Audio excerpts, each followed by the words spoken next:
প্রয়োজনে আমার এই জীবনও ডিসি সারোয়ার আলমের জন্য দিতে পারি। এটা ডিসি সারোয়ার আলমের জয় নয়, এটা সিলেটবাসীর জয়।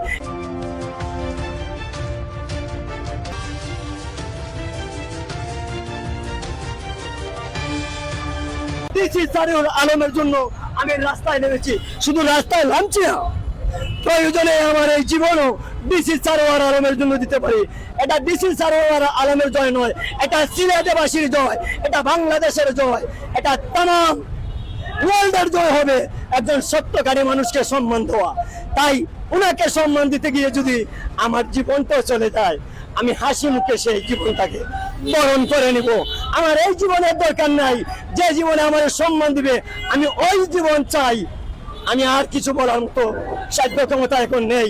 আমার গলাটা ভাঙ্গা, আমার ব্যবসায়িক প্রতিষ্ঠান ইসলামী আমাকে বমি বাজার বলার চেষ্টা করবো। ডিসি সারোয়ার আলমের জন্য জীবনের কারণে দেওয়ার জন্য আমি বাধ্য হয়েছি যে ডিসি সারোয়ার আলম 700 বছর গুজিয়ে গেছে। এই মাজারের টাকা কোথায় আসে, কোথায় যায়, খেয়ে খায়, খেয়ে লুটপাট করে, কেউ জানে না, কেউ দেখে না। কিন্তু এই ডিসি সারোয়ার আলম এমন জায়গায় কাবলা দিল, ও বাবলা জায়গা মতে দিয়েছ তুমি কাবলা। আর এই কাবলা দেওয়ার কারণে আজ ডিসি সারোয়ার আলম চোখের জল নিয়ে বিদায় হতে হয়েছে।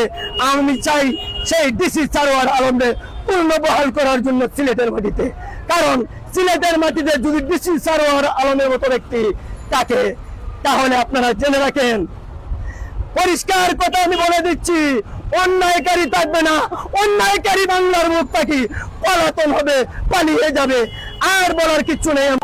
একজন সরকারি কর্মকর্তা, উনি সিলেটে ভর্তি হওয়ার পর থেকে সিলেটের বিভিন্ন উন্নয়ন কর্মকাণ্ডে নিজের অবস্থান থেকে সরকারি কর্মকর্তা হয়ে অনেক প্রতিকূলতা উপেক্ষা করে উনি কাজে হস্তক্ষেপ করেছিলেন এবং শুরু হয়েছিল উনার পাথর কাণ্ড নিয়ে। সর্বশেষ হযরত শাহজালাল শাহপরান রহমতুল্লাহ আলাইহির মাজারের টাকার হিসাব এবং কমিটির বিষয়ে অবস্থান উপস্থাপন, এই বিষয়গুলো হাত দেওয়ার পরপরই সিলেটের কিছু কুচক্রী মহল, যারা সিলেটকে ভালোবাসে না, বিভিন্ন অজুহাতে এই সিলেটের সবকিছুকে পিছনে ফেলে নিজেরা কাছের ভিতরে ব্যস্ত থাকে, তারাই হঠাৎ করে আমাদের এই উন্নয়নের প্রতিধারার অগ্রদূত মান্যবর জেলা প্রশাসক মহোদয়কে বদলি করে এবং এই পদ্ধতিতে আমরা সিলেটের মানুষ, আমরা মনে করি সিলেটের প্রতি একটি প্রক্রিয়া করা হয়েছে।